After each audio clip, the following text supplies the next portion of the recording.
Hello and welcome to our spring virtual learning series, Start Your Career the Right Way. My name is Hodan Mahmoud and I'm excited to be your moderator for this session.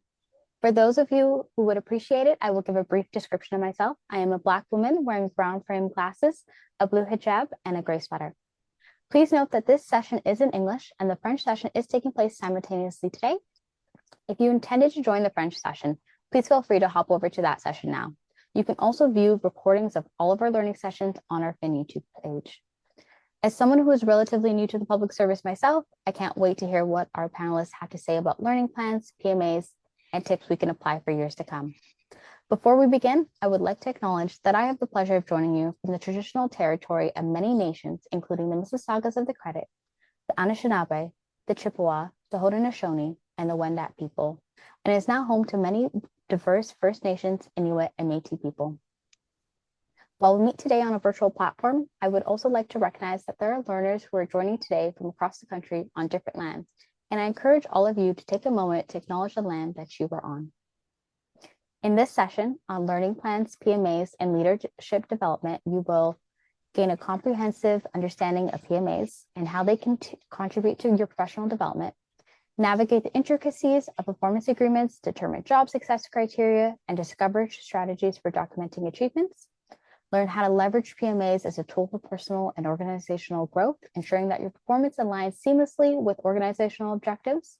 Explore the art of creating personalized learning plans that align with your career aspirations and organizational goals. Understand leadership competencies tailored for new public servants, providing essential skills and knowledge to excel in your roles. And lastly, uncover consolidated information on relevant training and workshops and explore avenues for micro-missions and assignment opportunities. As we move through today's session, please share your questions by using the Q&A button below. You can vote for the questions you want answered by clicking on the thumbs up button.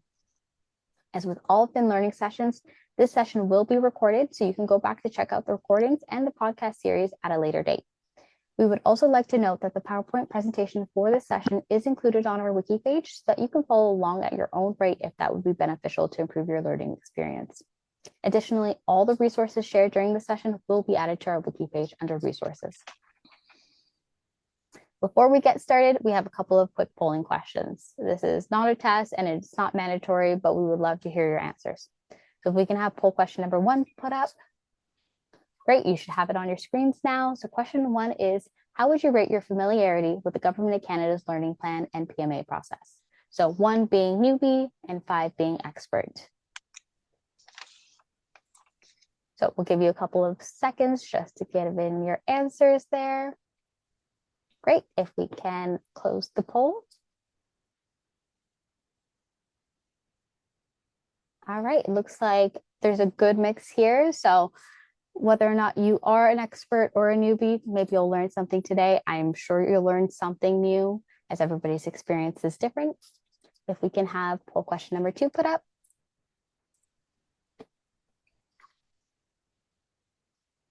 So question number 2 is, have you considered using the PMA process to advance your career development and career advancement? So you can click yes, no, or I didn't know we could, and we'll explore this. So I'll give you a moment to put in your answer. Great, and I think we can close the poll.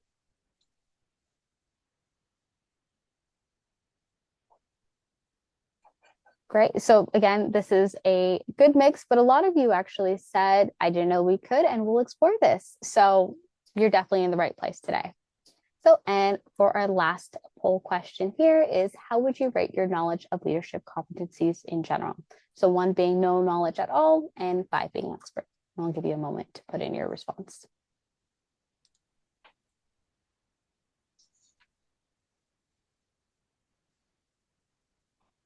All right, we can close this poll now.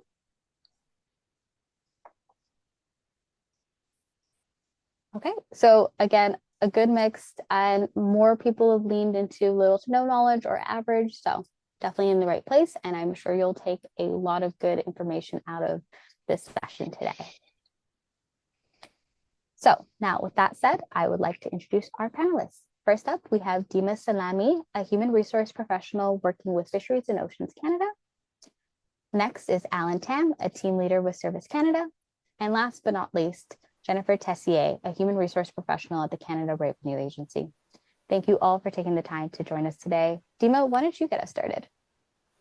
Yes, thank you so much, Hadan, for the introduction. And I'd be happy to start. And as we were chatting earlier before we went live, we were saying that this session is really timely because it is that time of the year usually where we are typically at the end of the performance management cycle. So my intention for you today is just to give you a little bit of overview of the timeline of the performance management cycle. I know at the poll, I noticed that most of you fell under newbie and somewhat familiar. So just going to give you a quick overview of how that looks like. Maybe if we can move to the next slide. Please. So, what is performance management process really? It's if we I've taken you in a timeline at the beginning of the year, and it's at the beginning of the fiscal year. This is when around this time of the year, end of April, beginning of May, you sit down usually with your manager and you decide together on the main objectives that you're going to focus on based on the organizational needs. So this happens usually end of April, beginning of May. And then we have a mid year exercise. It's usually around October, where you have a conversation again with your manager about where are you when it comes to these objectives. It's like a touch base mid year to give you a little bit of idea of where things are doing very well, where you need more help, where you need more support. And the end of the year, which is we are now in the end of the year, this is when there's an evaluation also to see how you met these objectives and start to think about the next year. But the key component of this is to have continuous conversations throughout the year. So it's not about like a check in the box exercise where you only meet 3 times a year with your manager with the intention of talking about performance and performance management. The idea is to have continuous conversation with your manager.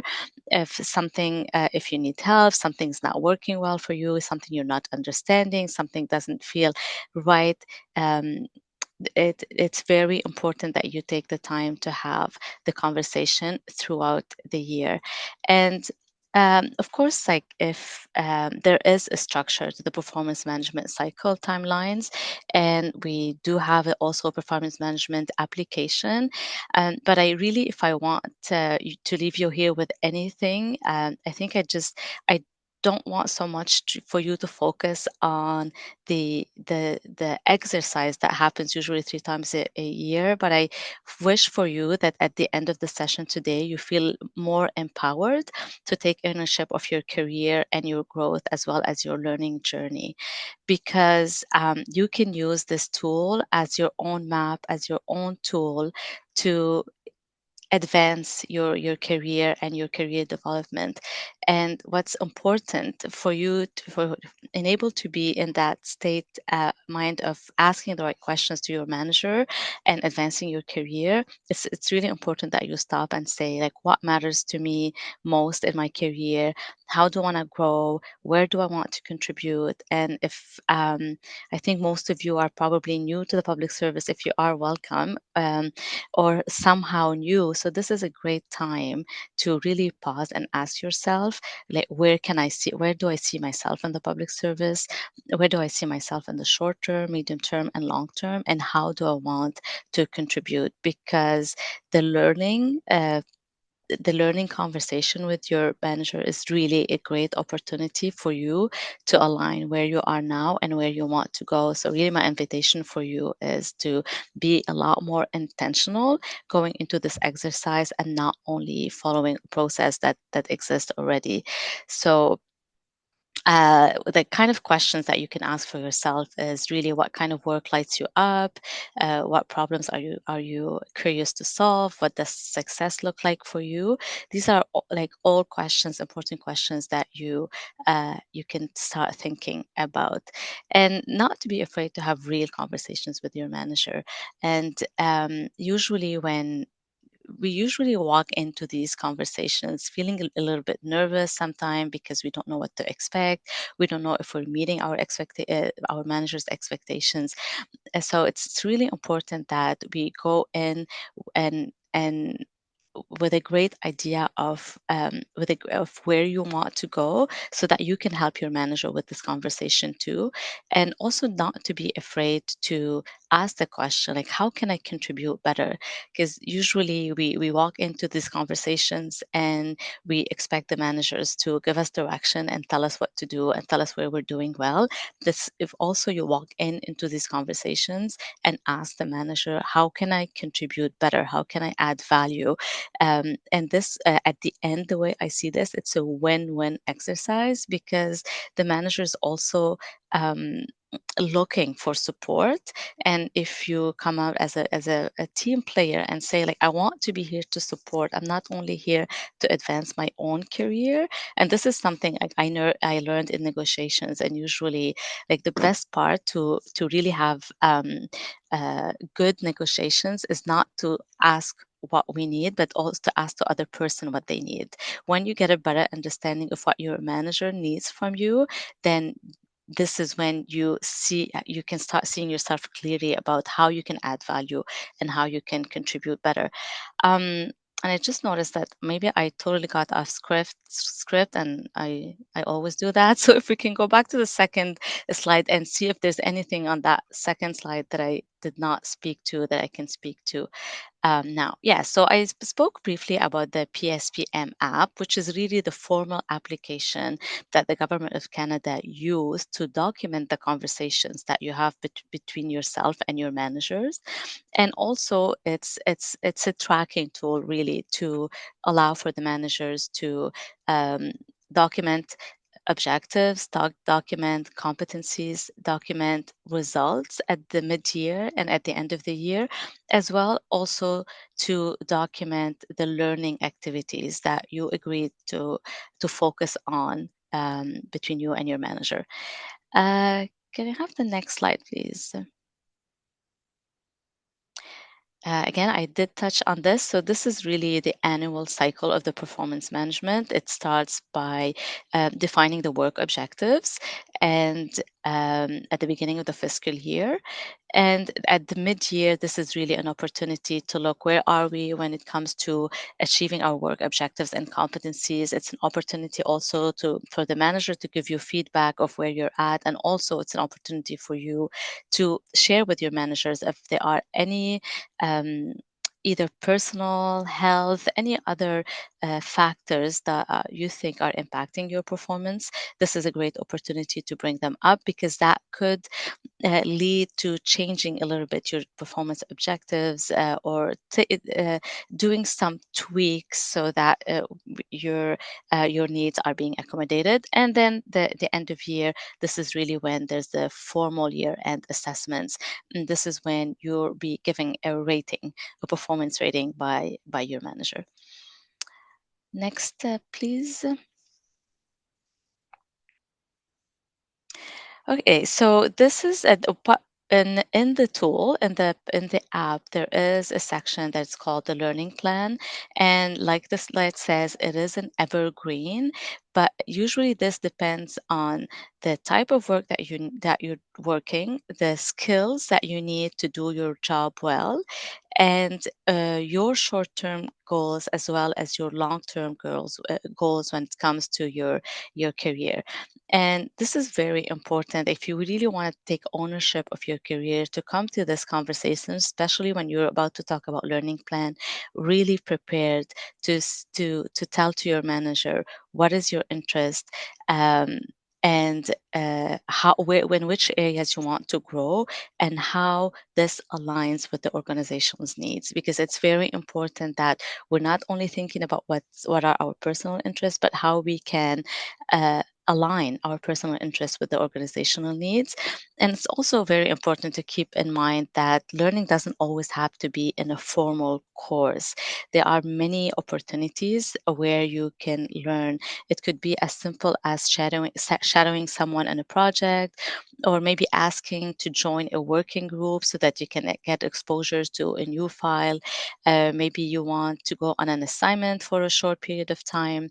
And sometimes it also literally only means asking the right questions and not being scared to ask the right questions. And there's no stupid questions. So this is all part of your learning. It's not always formal. And in my opinion, there's so much more value in these day-to-day informal learning opportunities, because like over time these small steps really compound into and help you with your career growth. Um, I think this is that's everything that I wanted to share with you for now. I'll leave it to my colleagues to address the other slides.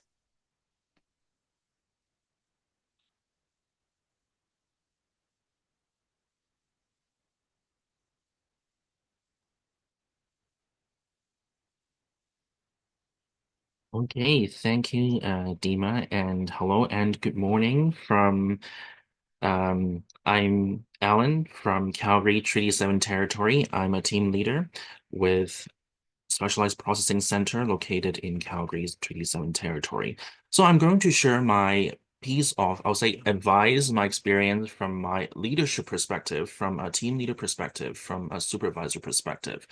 So previously, Dima talking about learning plan. It is in your section D, in your performance management agreement. I will use the acronyms PMA. I know some of you possibly familiar with the term already, so we'll continue to work on those terms.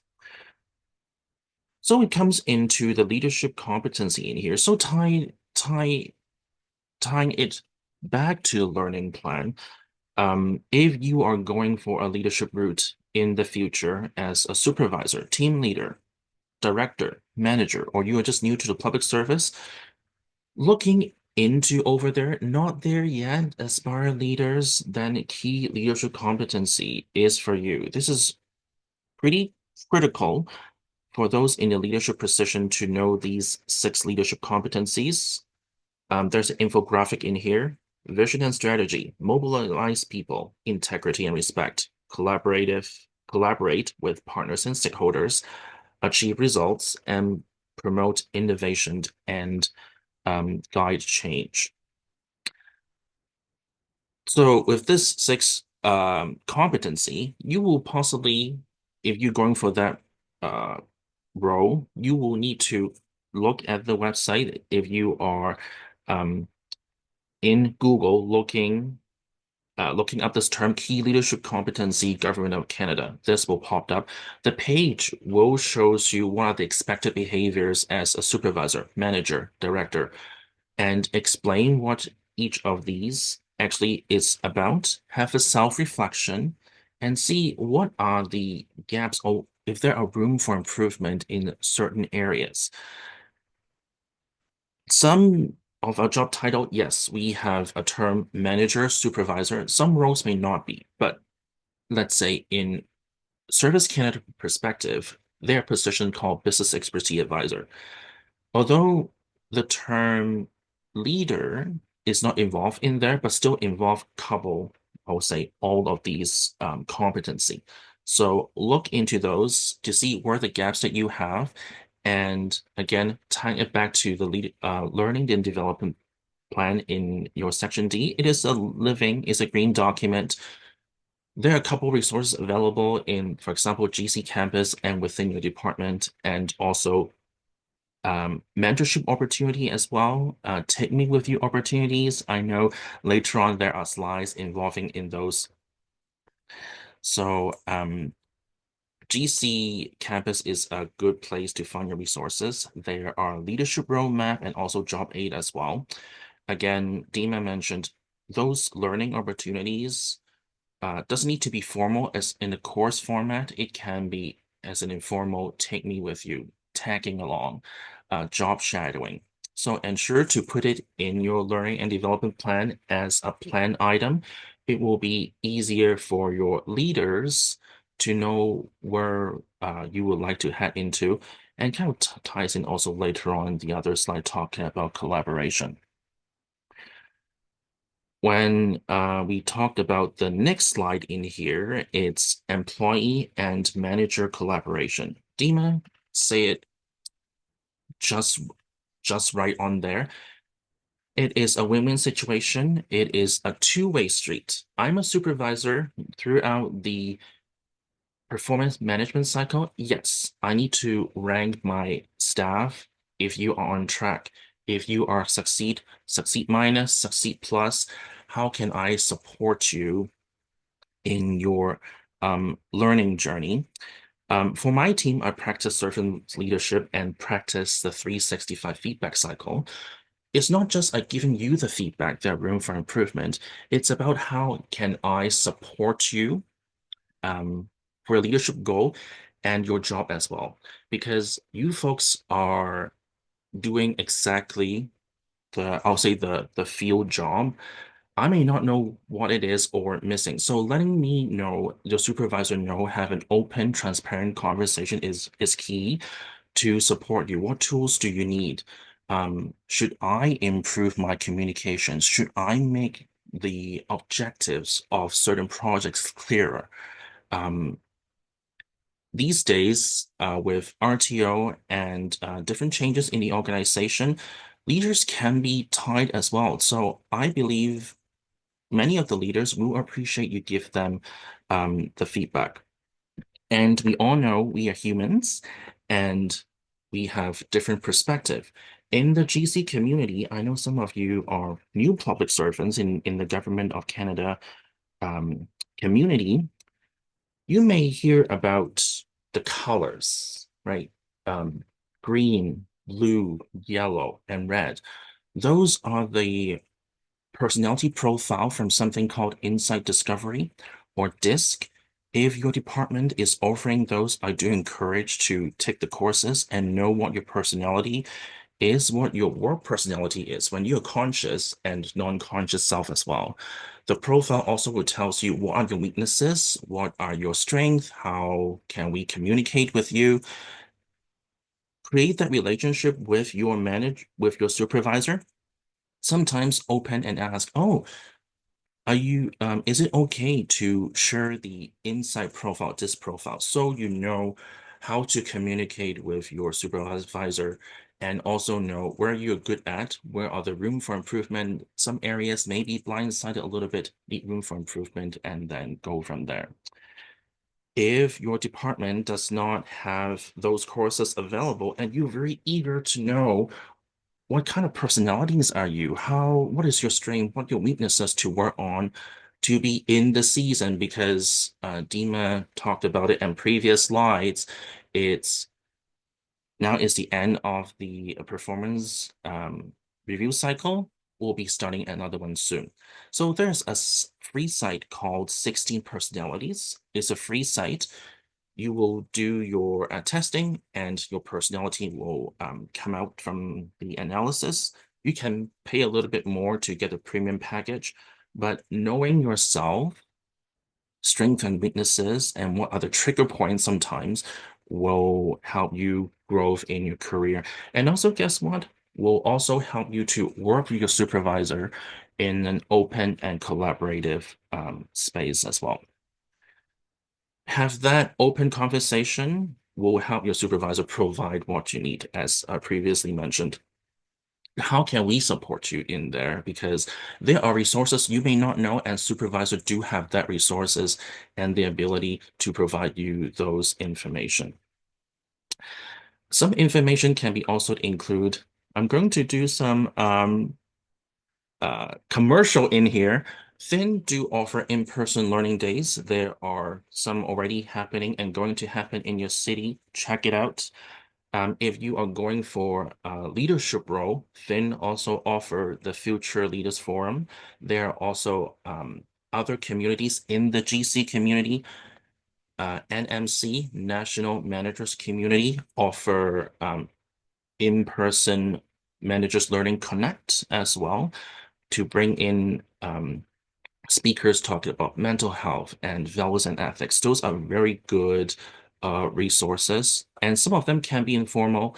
Looking at your org chart, look at who you aspire to be. Oh, I have a great leader, let's say a director role. Maybe I can talk to them and have a one-on-one. When you have a one-on-one, when you have the opportunity, ensure you prepare the questions what you're going to ask. I know many senior leaders and leaders in the GC community would more than happy to talk to every one of you one-on-one and share the experience and the journey as well. In here, on this slide, talking about the conflict, different departments have different resources. I know Service Canada have homeless office. I know most departments have informal conflict office. Making use of them, they are valuable resources to guide you through conflict. And in some departments do have wellness profile. I know Service Canada do have one. And the other, last but not least, is available for everyone. It's Employee Assistance Program. It's available 24 hours a day, 7 days a week. If you have any conflict situation or even personal situation, you can reach out to them and they will be able to find a suitable counselor or a mental health professional, social worker to work with you. And also your family member can use that resources as well. So on the next one, we talked about language skills development. Again, is also tied into the learning and development plan. I mentioned it's section D, learning and development plan. These are the good resources that we have provided from Finn, thank you. Official Languages Act and you. There are certain apps that is provided. GC Campus also have some resources, but from a job-wide perspective, for me, I'm using myself, for example, I'm unilingual English. Let's say I would like to achieve to have bilingual status. Have that open conversation. Again, Dima have it right. It doesn't need to wait till the mid-year or year end to have the conversation. You can always talk to your supervisor, request a conversation. Hey, I'm interested in learning French. I'm currently enrolled in a French program. If I need to go for a bilingual position, what level? Okay, what level do I need to achieve?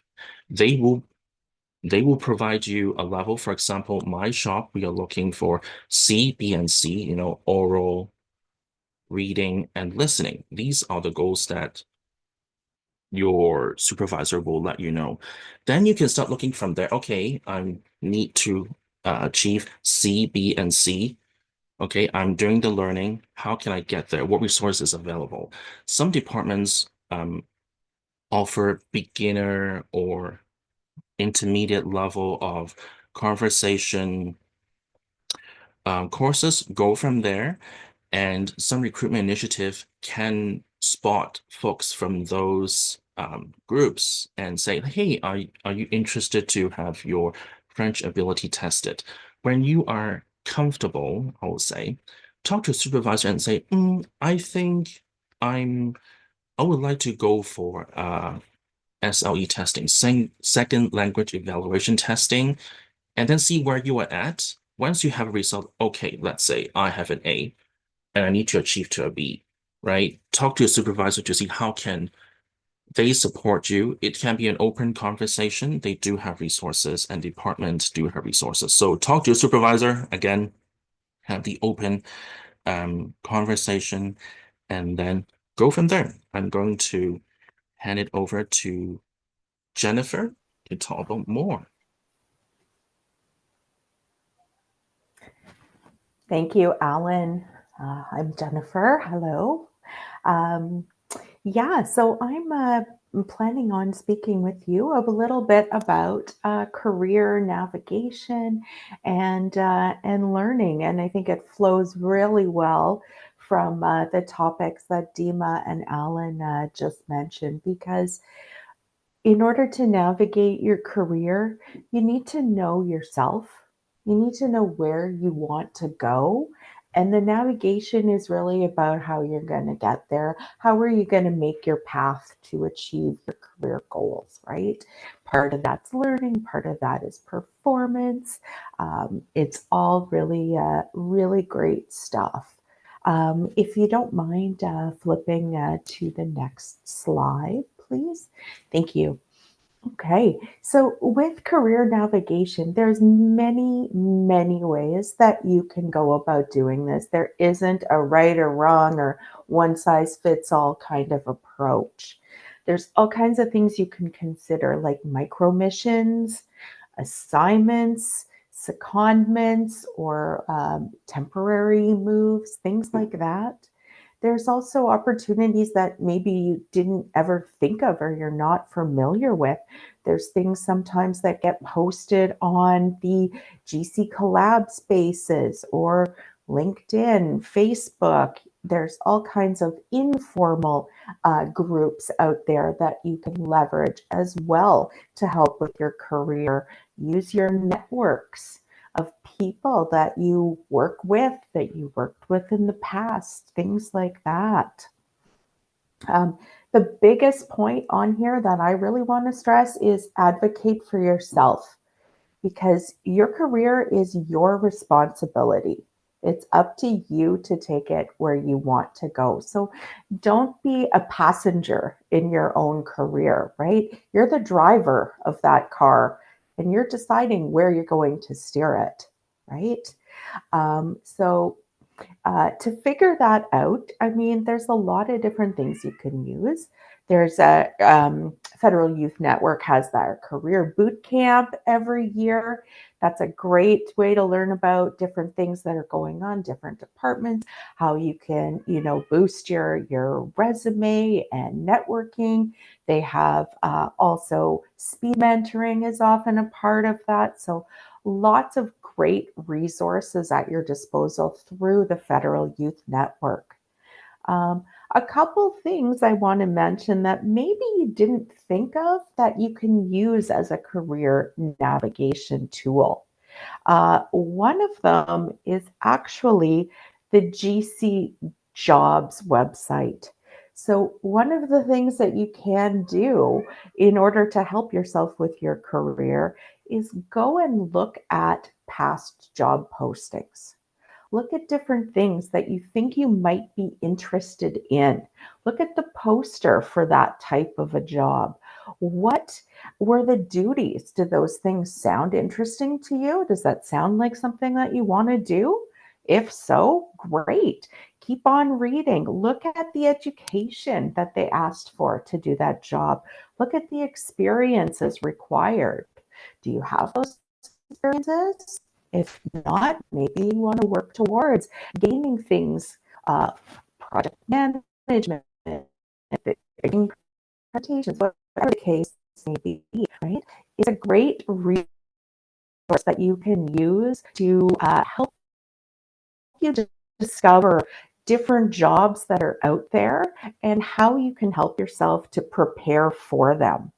And probably the HR advisors out here in the audience are going to hate me for saying this, but I'm going to say it anyway. Apply for jobs that you don't really care about getting. Okay, so it's great practice. If you apply for something that you're like, yeah, might be okay. It's not my dream job, but why not? Hey, go for it. It gives you practice with doing assessments, with interviews, with writing up your experience factors. All of those things are really good practice for you to do, and less stress when you're not depending on getting that next promotion, right? So you can do all of those things anytime to help yourself prepare for what might be coming along. And another thing that I really wanted to mention is your career is a little bit like the game of snakes and ladders. Do you remember playing that game as a child where you'd go a few steps and then you might be going up a ladder and then you go a few steps to the side, things like that? Sometimes you need to move horizontally before moving vertically. Okay. It's always a good idea to get some other experience at the same level. Your career path is not just straight up the ladder. It's going to look a little bit like the snakes and ladders game where you go up a bit and then you go sideways, maybe you go the other side, then up a little bit. You know, it's and that's all good. It's all great experience that you can gain and you can learn from. And if you do take on some of these assignments, like temporary assignments, secondments, things like that, um, if you do go into it and it's not a great fit for you, it's not a good time, whatever the case may be, don't be afraid to, again, advocate for yourself. You can always go back home. If you're on a temporary assignment and it's not working out the way you had envisioned, it's causing you lots of stress, whatever, don't be afraid to end it early. Go back home where you're in a more comfortable spot and search for something else that might be a better fit for you or that you might want to try down the road when you're in a different position in your life or in your career. I'm talking a whole lot. You want to flip to the next slide, maybe? I could probably go on for an hour, but I won't. So some learning opportunities that can certainly help you to navigate through your career. There's a whole list here, and they're all really great. Mentoring programs. Many departments have their own mentoring programs. Those are great. You can certainly register for those. There's speed mentoring sessions.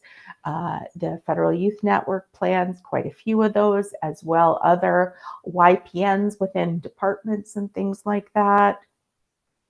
There's also a really great program called the Lifting as You Lead Mentoring Circles, LLMC for short. Great way to network with people from different departments and also learn from them. Job shadowing, often that is informal, but in some cases it is formalized and you can sign up to, go along with somebody for the day as an HR advisor, an auditor, whatever the case might be. Look into your department specific types of leadership programs. Almost every department has one. You can look into those and see what opportunities exist there. What are the qualifications you need to have to get into one of those programs, if that's the way that you want to go. Once you've figured out what you need in terms of learning, look for courses through the CSPS, Canada School of the Public Service, through the Federal Youth Network. There's free courses, university courses on Coursera, Udemy. There's lots of stuff out there. YouTube. What can't you learn on YouTube these days, right? So it doesn't all have to be within like your little bubble of your department. There's resources across the government that are there for you to use and to learn from. Join some committees, some networks out there. There's lots of volunteer opportunities available. One big one that almost everybody is familiar with happens in the fall every year. That's the Government of Canada Workplace Charitable Campaign. Lots of opportunities exist within that to plan events or solicit donations from people. Get involved in those types of things. It's a great way to gather some experience that maybe your current job doesn't allow for, right? If you are interested in something like planning events or projects, but your current job doesn't allow for you to do that, you can always look into things like volunteering or community of practices, join some working groups, things like that that might allow you to expand your experience a little bit beyond what you do in your day-to-day job. Conferences, right? Uh, we are in a bit of a time of a fiscal restraint, right, across the government, and probably your manager is not going to have the budget to send you to across the country on a conference by a big professional organization. But there's all kinds of free and low cost opportunities out there to attend conferences like IPAC, Professional Development Week. Many government organizations get like an enterprise rate or get so many passes for people. Take advantage of those things that exist. And many other opportunities exist to attend things like free webinars from different communities of practice. One of the ones that I attend often is from the Training Industry Canada. They offer some free webinars every once in a while about topics that are pertain to learning. Newsletters, blogs, podcasts, like the list just goes on and on and on. There's so many things out there that you can use as learning opportunities that I bet you didn't even think of before. So take advantage of all of those things. Also, there's, I think they wanted me to mention the GC Mentorship and Career Development Facebook group. I think that's an informal group. There's coffee chats. There's a mentor living library that's on GC Collab. So, maybe take advantage of one day when things might be a little bit slower in your work and explore what's out there in GC Collab, explore what's out there at the Canada School of the Public Service, and have all of these things ready at your disposal for when you do have those conversations with your manager about your performance, about your learning, about where you want to go in your career. This is all really great information to gather and keep it in your back pocket, so to speak. I think I probably used up all my time. Is it time to open it up for questions there, Hudan?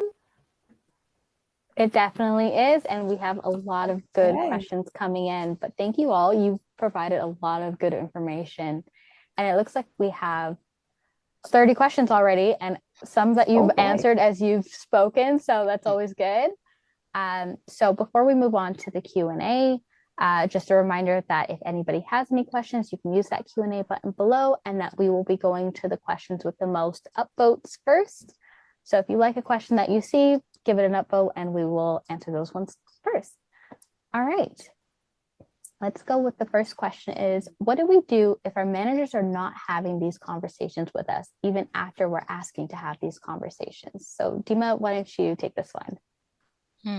I read this one and my initial reaction was like, oh, that's a tough one. If you're in a position that you want to have these conversations with your manager and they're not having them, and there could be many reasons why they're not. And maybe we can start by asking not for a lot of time. Usually time is a big factor when it comes to managers and managers schedule. Maybe we can ask for like just a quick 5 minutes and ahead of the meeting to explain very briefly what you're hoping to get out of these conversations, and what do you think the value added of these conversations. Sometimes when we say we don't have time, it's because we don't see the value. But if you can articulate very clearly to your manager what do you think the value is of having these conversations, I think that's an option to do with your manager. Another one, I know Alan mentioned to take advantage of the informal conflict resolution.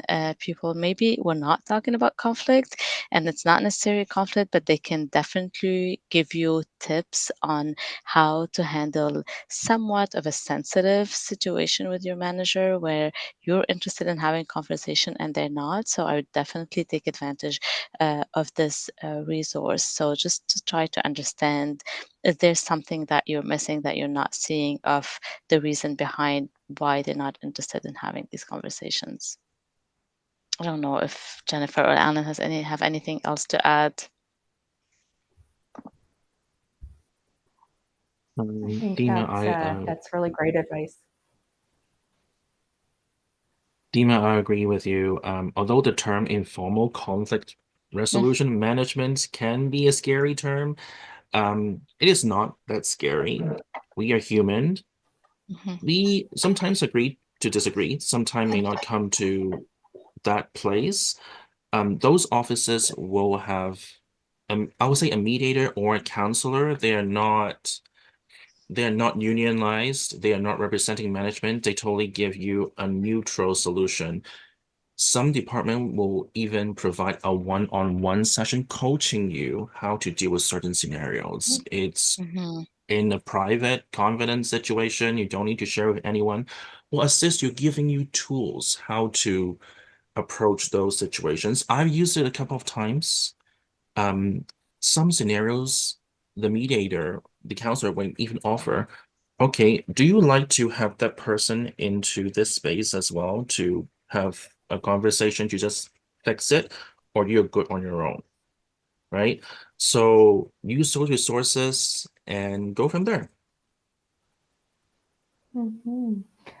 I would just add, maybe chat with your colleagues too, or your team members, and see if they have any ideas on maybe how to approach your manager, or when the best time might be to have a discussion with them, or something like that, because there's got to be a reason behind that, right?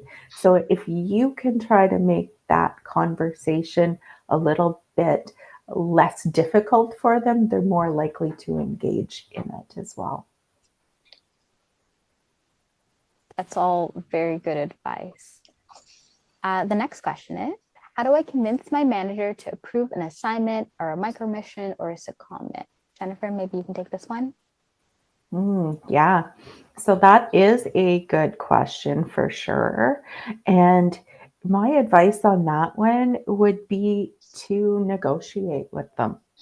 Have a discussion with them. If Find out why they don't want to support it. Is it because it's a time of peak workload in your team? Well, then you can kind of understand maybe why they don't want you to be away. Or, see where they're coming from with that, and what would they be likely to approve. Maybe you can look for something along those lines, right? So that's my advice. Talk to them about it and see. Try to find out the reasons why and how you can alleviate some of those reasons. Maybe you can, tell them about how you're planning to do that micro mission, while at the same time also accomplishing the things that you need to do for your current job. Dima, did you have something you wanted to add to that? I think Jennifer covered it very well. Yeah, it's always start with an honest, transparent conversation and try to understand where the other person is coming from. And sometimes we make assumptions about where they're coming from or why they have a certain position. And when we have the conversation, we often realize that, oh, we can find a way to work things out. So I think I'd start there. And we have also to manage our own expectations. Sometimes it's just not possible to go on an assignment. Sometimes there are operational requirements that, although your manager wants to help you and support you in your career growth, but they also have responsibilities and they have deliverables. So sometimes it doesn't work, and we just have to wait for the next opportunity, and we have to be flexible. Yep. Very good points. And it definitely is starting with a conversation in order to hear it out. And maybe that helps you create that learning plan of maybe not right now, but maybe in a couple of months when that situation changes. Mm-hmm. Yeah, wonderful.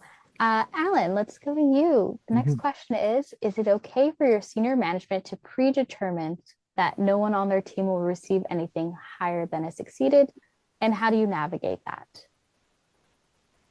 So, yes and no is a really good question. This has been pretty common posted on Facebook group too. I like to have those questions, and even Reddit is the other place that you will see those questions popping around. Yes and no. So, succeed is a general rating that everyone will get. Um, I'll say again, put it out there um, in in the panel with the panel discussion that we have. We emphasize a lot about transparent, open communication. If you like to achieve a Succeed Plus, your manager may have too many things to handle at times, may not see your accomplishment. Put yourself out there during the conversation, prepared. Like, hey, Ellen, I do involve in this working group. I help when it's needed. I'll be in the office when you need me. Showcasing yourself, how you're able to get the Succeed Plus, have the open conversation. One really important thing as well, when I share to my team is I provide them a little tool. You can create your own as well, a little track record of your accomplishment, what you have done. Because when you come to me, let's say, Ellen, I would like to have a Succeed Plus. Okay, tell me how you get there. What you have done throughout the year. And then some of like, I think I do this, I think I do that. Okay, but when you have solid examples going into the conversation, Ellen, I think my work objective should be a Succeed Plus. I have solid examples. Here you go. A, B, C, D, E, F, G. Perfect. And then in section C, well, Ellen, I think I achieved more than a succeed as well. Working with others, I joined this community of practice. I practice this. I get the award. Perfect, right? Showcase yourself, I think, is the key in here. And again, have the open conversation. If your supervisor does not agree, same as a panelist said, find out why, go to conflict resolution. And one thing that my informal mentor taught me, my manager, it's peel the onion. Always have an open conversation, understand why it is this case. Great answer. Go ahead.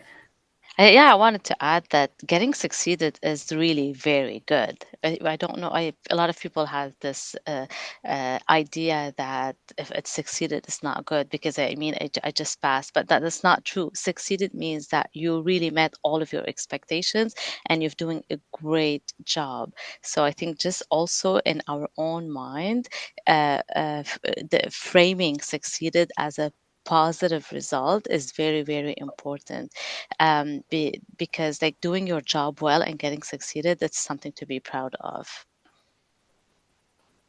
Absolutely. Can I add one little thing as well to that? I fully agree with everything that Alan and Dima said. And I would just add, it's okay to have a little bit of that discussion at the beginning of the year when you're establishing those performance objectives. It's okay to ask your manager, so what would it look like as a Succeed Plus? Like at the end of the year, what can I do to kind of go beyond this? If that's something that you want to work towards, you don't need to wait until the end of the year to have that conversation as well. That's a good point. And you know what? Right now is the perfect time for everybody to put that into action as the end of year comes and the beginning of the year. If you didn't receive the rating that you would like, now's the time to put into motion the steps that you want in order to get to that rating. Mm-hmm. Yeah. Speaking of those ratings, the next question is, can HR from other departments access PMA ratings if an employee is in the candidate pool for an internal position? So Jennifer, maybe you can answer that. So I'm not actually sure how that works across departments. I work at the CRA and we are kind of our own department with our own performance management system that's a little bit different than the rest of the core. So managers can't necessarily see your exact performance rating. But what often happens behind the scenes is that the HR advisors will be able to pull a report for the hiring manager to basically determine if you have succeeded or not in your present performance. So that's kind of how it goes, but they can't actually like pull up the physical document and read everything that's in it. So maybe I would turn to Dima also to ask how that kind of works for the rest of the public service. Yeah, I think the principle is the same, Jennifer, but I would not answer technically how that happens because I don't know either, and I don't want to give the wrong information. So maybe this is something that we can take away, and if there's a way that we can share with the group later, we can do that because I'm not 100% sure what happens in the system behind the scenes. That's very good to know. I think a lot of people get kind of confused sometimes when it comes to the core public service versus agencies and whether or not certain information is shared. So it's actually very good to know that that you only see certain information and that it can be a little bit different. And hopefully we'll be able to share that information if we can find that answer with everybody afterwards. Let's go to the next question. We're getting a lot of good questions here. All right, the next question is, what do I do if my manager doesn't support my learning plans? I know we've kind of touched on it, but maybe there are some active steps that someone can take if their manager isn't as supportive with their learning plan when they do kind of have that tangible kind of steps that they want to take. And Dima, maybe you can take this question. Yeah, so it will sound a little bit that I'm repeating myself here because we did touch on points related to this question, but I think the first is really I talked at the beginning of the presentation that when we want to negotiate, to always start with what we want, but my invitation is to really start about what the other person needs. So there's a reason why your manager is not approving your learning plan, and there could be many reasons, and I would try to understand their perspective first because before starting to advocate about my own perspective about my own learning plan. So I try to understand like what is it that uh, they're looking for in their employee. What is it that will make them feel very supported as a manager? What is it in their opinion that will bring value? What are their business goals? And once I try to get a better understanding of their perspective, then I can start talking about, well, if I can do this activity, then I'm contributing directly to this goal, or I'm contributing directly to this need. So then you're coming from perspective where you're adding value and you're not necessarily asking for something. Also, I think we talked a lot about sometimes there are budget restrictions. So Jennifer today they gave many examples of growth and career advancement opportunities that don't necessarily cost money. So be flexible in your approach. Sometimes you're maybe looking for a learning activity that costs a lot of money, but you can get the same benefits or very similar benefits for something that doesn't cost as much. So I invite you to also be flexible with your approach and look at maybe low cost options. And also, I think learning is a very individual responsibility. Yes, the organization where you work has a role to support you, but you also need to take ownership of your own growth. And sometimes it means on your own time, and sometimes it means on your own money. And that's okay. If you look at your long-term objective that you want to grow and you really want to pursue something, and it just for budgetary reason, time restrictions, whatever the reasons are, once you understand them and you still want to grow, you can invest in yourself, and this is always an investment that will make you proud of yourself, and it's always a very good investment that you will never regret investing in yourself. So this is a little bit what I do. Yeah, I 100% agree with that, Dima. Absolutely. May I add a little bit as well? Mhm. So, Dima, I totally agree with you. And you brought up a good point, actually. Because when we are looking at the PMA, sometimes we boxed ourselves in, okay, only our departmental resources. Let's say if you are like if you're going to learn some skills, soft skills, not just from a departmental perspective, let's say, um, going for, let's say, accounting degree, right? Your department may not be able to support you. It's quite a big commitment. Then look for the outside resources, and they're inside department or GC resources to complement of that too. So looking at a self-reflection, not just on a PMA perspective, but in general, how your career is going to grow is quite important. The other thing is, let's say you're looking at internal learning opportunities and your managers or supervisor kind of hesitant. Well, then for sure, you need to have an open and transparent conversation. And the other thing is, you will need to do some homework there and to look at your departmental plan, look at the throne speech, look at your departmental mandate letter. Is my learning tied into those departmental opportunities? Sometimes if you make a sell of yourself being right, you are your own advocate, you are in your own driver's seat, sometimes things may happen.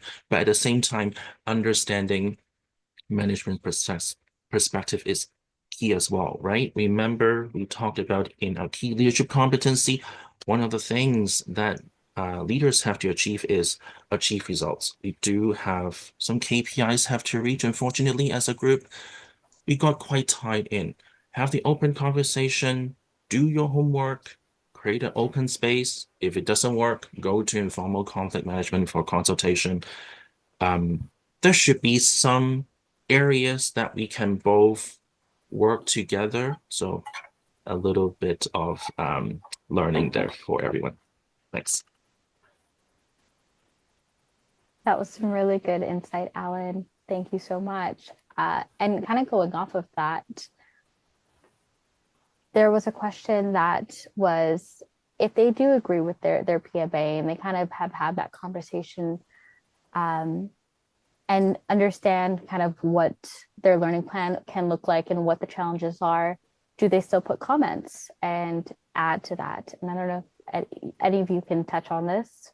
I just answered it, and I just saw it in the Q&A Oh, and answered it, perfect. and I thought, like, my initial reaction, of course, why not? Like the comments box is not made only if you don't agree with something. I think it's a great opportunity to highlight what are your views, what the organization brought to you personally, what the manager brought to you, what you valued the most of this year, your own reflections on your year. I think it's a great opportunity to document this, and I think you should. I personally do. I think it's a great opportunity to document like that my highlights of the year and my own reflections of the year. That's amazing. Okay, perfect. Oh, go ahead, Alan. I would say good question. That is what the employees comment box is for, right? We mentioned it before. It's a two-way street. It's a win-win situation. It's not a one-sided dialogue. It's a two-way street, right? Put in what your accomplishment is as a journal, whatever format that you find that can help you with. I do believe your supervisor will be very appreciative as well because you are doing the homework. You are not just leaning on your supervisor as a checkbox exercise. Yeah, I got succeed. See you next time, right? You do the homework. I will appreciate my staff put the comments in there too because you are focusing your career. You know where you're going. So enjoy and write something in there. Amazing. That's actually really good advice. I think sometimes we forget. We're like, oh, okay, I agree with everything, great, and sign it off. But it's a good idea to put in our own experiences, our own highlights of the year, and even just what we want out of the next year if we think that it hasn't been reflected on the manager side already. Going on to the next question, I really like this one. How do you job shadow? Seems really cool, but logically challenging and awkward in practice, maybe, and maybe even how to address that or how to find someone that you would want to shadow. Jennifer, I'll send this one to you. Yeah, sure. Um, in my department, there are a few ways to do job shadowing. There is one region in particular that has a more formal program where you can sign up to shadow someone in a job maybe that you're aspiring to or something like that. Um, you just have to kind of put yourself out there and ask, what job do you want to shadow and why do you want to do that? That's really important as well, right? If you're at the beginning of your career, you're, let's say, an AS2 or something like that, you don't need to shadow the DM, right? Right? Like you've got time to get there. Mhm. Maybe think about one step ahead or two steps ahead, right? Um, and you don't need to, let's say, sit beside them all day and watch people answer their emails. What are the kind of important parts of that job that you want to find out more about? Maybe ask to sit with them or meet with them while they do certain tasks as well.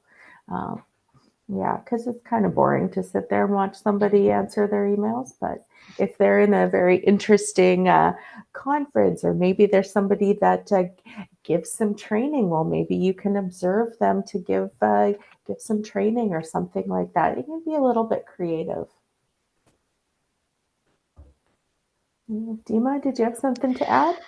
And I would say like accept the awkwardness part because sometimes it's going maybe to be awkward, like sitting with someone that you don't know a lot, maybe in a meeting or watching them how they go about a certain task. But it's okay. It's okay. Like get comfortable with the discomfort. It's part Mhm. of the growth, right? Everybody says like growth happens outside of the comfort zone. So it's Mhm. okay. And like pick what really brings most value and less disturbance to others and be uncomfortable. It's okay. It will pass. Yeah. I would say when folks comes to me asking for job shadowing, first I will feel very honored, like, oh, great, you choose me as your job shadow, great. And I'll ask back the person, let's say, come to me for job shadowing. Okay, my job title is a team leader. What do you like to see? Right? I respond to emails. It will be quite boring. You're just sitting there and then looking at me how to respond emails. I'll provide options. Again, have the open conversation. Do a little bit of homework. Not just come to me like, oh, I would like to job shadow you. Okay, great. But I'll put it back to you. What do you like to see? Mhm. Some terms may help called take me with you. Some department Mhm. have that initiative. Then if you said take me with you, right away I know what you're talking about. Going back to job shadowing, it's okay, do you like to tag along with meetings? I have a leadership meeting, I have my manager meeting with my manager, I have meeting with different community of practice operations committee or day to day. Do you like to see me using certain technical tools? So again, do a little bit of homework will definitely help and ask yourself what kind of position that you would like to see. Let's say you are um, a processing officer. Definitely, you can talk to your director. Oh, I would like to see what your day to day is, but be intentional, not just open. And again, you can talk to your supervisor too. Oh, by the way, on this floor, do you know what department do we have? Do you have connections that I can job shadow to? Be specific at times, be intentional. That will make your job shadowing, you will able to get the most out of your job shadowing opportunity. That's a great point and great way to approach a situation. And coming off of that, Alan, the next question is, do you have any guidance on figuring out what you want in terms of career growth and how to figure out what fulfills you and how you want your career to grow? And I think that leads into maybe finding that job shadow opportunity that you want. But how do you figure out which role is what you want to like shadow in and learn more about? Yeah, great question. I think it's a question that many folks first join the public service on a new job will ask, oh, what is my next step? Since like so many people walking around, who are they? I'm going to do commercials again. Joining these These sessions will actually help because you don't know where you're going. Listening to panelists like, okay, Ellen is a team leader. We have HR professionals here. Oh, there are folks with that title working in the federal public service. Let me write it down, right? Put yourself out there if there are networking opportunities with your departmental youth network, whatever community practice that you have in there. Sometimes can be open your mind. The term may be quite generic, business analyst, but once they talked about what they do in, let's say, certain conferences or certain events, oh, it's actually those folks behind the scene running those statistics. Like, okay, that's that interesting. It is interesting to me too. Attending these, it's a first step. And the next step is figuring out your strengths and weaknesses, kind of tying back to your DISC profile. These are my strengths, these are my weaknesses. Maybe I'm good with client service. Okay, is it something I like? Like do a personal assessment too, on yourself about what you would actually like to do. If you are in general a very people person, a sunshine yellow, let's say, but you choose to do analytics every day, running reports. Is it something actually for you? You may need to think about that, right? Only you will know the answer. So I encourage you attend something like this. Um, have your personality profile set up. Doesn't need to be insight discovery, and have a little bit journal what you have seen, what you have observed, and just like your own PMA, ask yourself, let's say, how can I get there if, let's say, you are a processing officer, team leader is your next step, right? We provide resources, key leadership competency. Do some self-assessment on filling in the gaps and looking at the learning resources that will help.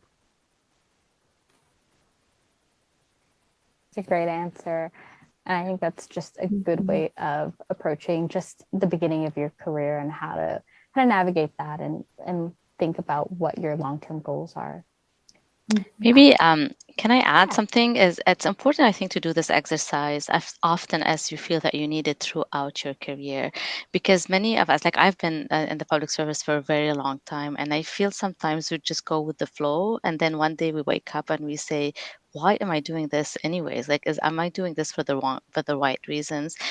Because usually speaking, if I speak my own experience, like at the beginning of my career, I was offered a job at CRA actually, and I was like, oh, got so excited to get offered a job at the government, and then you go with the flow. Oh, here's the next promotion, and then you take it. But I think it's very important to stop and reflect. Is this what I want to do? Is this what highlights my strengths? Is this what brings me happiness? Is this what brings meaningfulness? I think it's very important that we do this exercise as much as we need to throughout our career, so that we can adjust also, because we change, our aspirations change, our priorities change. So I really invite you to do this reflection. And Alan, journaling is an awesome way to do this. We all have moments during our day or our weeks where like we feel energized, and go back to these moments and say, what is it about this task or about this moment that made me feel like this, and then go look for that. And sometimes you have to create it. Sometimes don't wait for others to give it to you. You have to create that. So yeah, reflection is very, very, very important, and self-awareness. That's awesome advice, Dima. I totally agree with that. But I'd also add, don't be too hard on yourself if you don't have it all figured out all the time. Like sometimes it's okay. Sometimes you might just want to coast.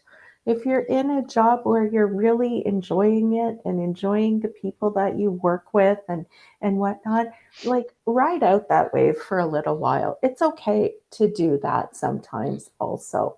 You don't always have to be thinking about, oh, what's my next move? What's my next move? Sometimes it's okay to just enjoy where you're at. I love that you said that, because actually one of the next questions is, do you have any suggestions on how to handle PMAs if you're not very ambitious? Some people may not necessarily want change or new challenges, but this could sometimes be viewed as disinterest or lack of effort. How can one navigate this? It's a lot to think about.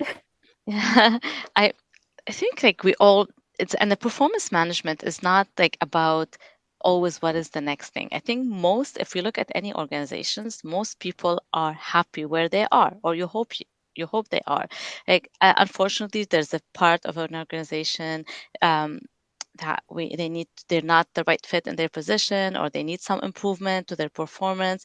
And then we have like the super ambitious, the superstars who like always looking for the next promotion. But the majority of the organizations are those in the middle, and that's totally fine. To Jennifer's point, it's totally fine that you're good where you are, you're performing, you're happy, you're not ready for an advancement, but the organizations need people like you. Like if you're doing a great job where you are, we need you there. Like as a manager, I want you to stay there. And if you're happy to stay, sure, go for it and stay. So this is not it's not you should not look at it as a negative or a downfall. No, you're a great fit where you are. Perfect. Stay, keep doing what you're doing. Mhm. Thank you, Dima. I think like those, I have some folks is they like where they are. They like the job. So what I will do is to seize the moment rather than going deep dive into, oh, this is your production, you achieved this, is I have that time dedicated 30 minutes to an hour time and discuss, okay, see it as a kind of communication cafe, performance cafe, let's put it this way. It's, oh, okay, you're experienced staff. How do you think we can improve in this workplace? Are there anything that you may see we need some improvement? What the process? Are there any working group? Maybe I can tap on you if I need to go for some advice because you may not looking for the next move, but I think your expertise is valuable to provide me guidance in some of different areas, right? And just feel free. It doesn't need to talk about performance all the time. If they are just as good as they are, the best good employees as they work, to the dedicated time. Because from a leader perspective, we may not sometimes have the time kind of tying back to that question. Hey, manager don't want to talk to me, but hey, we now booked an hour time to talk. Let's talk about different things, right? And the other thing I mentioned, I think so many times as well, do the homework. You know, there's not much going to talk about. It's time to ask other questions. Right. Mhm. Can I add a quick little point to that as well? Um, uh, Again, totally agree with Dima and Alan. I mean, we need people that like their job and want to continue doing it. And it's okay if they don't want to advance. But there's lots of opportunities, even within their possession, like Alan was mentioning. Maybe think about some process improvements, maybe some quality assurance type of things that you can build into their role to ensure that it's still interesting and fulfilling for them. And also, maybe these people could be really good mentors to others on the team. They could be good peer coaches, things like that. They could also help you to motivate other people on the team and get other people more excited and engaged about their job. A good point, and definitely just all very good advice for people in this position. We are coming to a close, but we're going to ask maybe one or two more questions. We've touched on this a little bit, but maybe if you have advice for somebody, maybe just like in their first or second year of doing their PMAs, what should I do if my manager does not want to sit down with me to discuss my PMA, and if they just copy and paste the same information for all staff? Dima, I'm looking at you. It's very unfortunate when and it happens, and we do have managers who just copy and paste, and there's no meaningful conversations. And we've answered all of us part of this question previously when we said about having the right conversations. And sometimes, really honest, and if I want to be transparent with you, this is when you take a decision to go somewhere else. Like if you don't feel supported, unfortunately, sometimes we do have the options to bring it higher, but sometimes for someone who's new to the government, they might feel intimidated to take it higher. But sometimes it just could mean that this is not working for me and I'm ready for something else and I deserve something more. Because we sometimes, if we try and we show flexibility and openness and we show value and the other person is still not reciprocating, uh, it's not a battle worth worth having. Sometimes it's better Mhm. to move on. That's definitely a hard Totally. truth to sometimes face in your career of if there isn't support there, that you need to move on to the next goal. And maybe it's not going up, maybe it's, to the side, like the stakes and ladders. Yeah. Yeah. And I would Okay. like a little bit more as well. So if your managers have those common comments for staff at large at times, then the employee comment box is for you. Showcase yourself. You know yourself better, right? You maybe possibly have an accomplishment journal. Put it down. We'll be more than happy to see what you have accomplished because you know what you have done throughout the year. Unfortunately, leaders can be busy at times. We may miss a point or two. So again, showcase yourself. You're in the driver's seat. Be your own advocate. You know yourself better, and then go from there. You will shine in your career. I would say, you got this, folks. You take the time today to attend this session. You can do this. Amazing. Okay. And Mhm. going into our last question, it is a bit of a scarier time for a lot of new public servants and even just public servants who've been around for a while with workforce adjustments and potential cuts happening. How can they leverage their PMAs and their learning plans in order to put themselves in a better position potentially? It's a hard one. It is. Because definitely there's no guarantee, and potentially we're all feeling the uncertainty of what's happening now, and it's very hard. And I think in time of uncertainty, we need just to focus on what we can control. And one of the best thing that we can do is to continue to network and advocate for ourselves. I think this is the best thing that we can do, is that not to be shy, to advocate for ourselves, market ourselves, not to be shy about what we bring to the table, and really show our value and show how we can contribute. And Yeah. one thing to add is, right, I think panelists, we all have been in the public service for quite some time. As you work along your way, even during budget constraint time, even during those uncertain times, yes, focus on what you can control. And the other thing as well is everyone has their own brand. Do the best as you can, because when managers going to choose, let's say, reorganization, choose the new team, we'll definitely will look at the PMAs, looking at references as well, and we're looking at the person's brand. You are your own brand, right? People will say like, who's Alan? Okay, he is in this panel discussion talking about this, pretty out there. Okay, that may become a determining factor from Alan to person A or B. So start building your own brand, rethink who you think about who you are, self-reflection, do journaling, and then go from there. Mhm. Amazing. Yeah, just because there's maybe fewer opportunities available, it doesn't mean that your learning has to stop either, because Mhm. you can learn all kinds of different ways from many different people and do that self-reflection and think about, what do I want to learn, so you can best position yourself for the next opportunity when it should come around. Amazing. All very good advice. And unfortunately, our session has flown by and we are almost at time.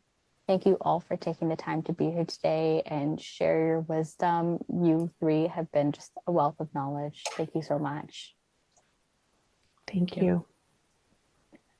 And with that, we hope that you all at home have gained a comprehensive understanding of PMAs and the intricacies of performance agreements, learn how to leverage your PMA as a tool for professional growth and the art of creating a personalized learning plan, and developed leadership competencies for new public servants while learning about relevant training and workshops and opportunities for micromissions and assignments. I know I learned a lot, and I will definitely be looking back at the recording on the Fin YouTube page the next time I have questions about this topic. We have one final polling question. The results from this poll will not be shared, so it's up on the screen now, and it's just, was the session a good use of your time? And this is just for our internal use when planning next sessions. All right, and the poll can close. Perfect. With that said, thank you all for joining us today. This concludes our virtual learning series, Start Your Career the Right Way. The Federal Youth Network will be hosting in-person learning days across the country throughout the year. We've added new cities to our schedule, and you can find out if we're coming to a city near you by checking out the list of cities and dates on our wiki page. Registration is free, and you don't want to miss this opportunity to learn about a variety of topics and network with people in person. This year, we also have a new initiative, which we are bringing to employees who are interested in exploring what leadership and managerial roles entail. It's called the Future Leaders Forum. The forum is a dynamic leadership and development day designed to inspire, equip, and empower aspiring leaders with tools they need to succeed in an ever-changing world. This forum is designed to unlock potential, foster growth, and prepare individuals to lead in their organization and beyond. The full schedule with dates and times are all available on our wiki page. Lastly, join us on Tuesdays throughout the summer for a career showcase, where you can hear about cool jobs, common role responsibilities, and bust misconceptions for future leaders in their departments. It's just the beginning of an exciting adventure for you. Resources will be available on the wiki page, and the recording of this event will be available on our YouTube channel, as well as on our podcast series. A big thank you to all of our wonderful panelists and to all of our learners who continue to take their career in their own hands and take the time to invest in their future selves. We will see you all again soon, and we thank you for your continued support of Fin. Take care for now. Bye, everyone.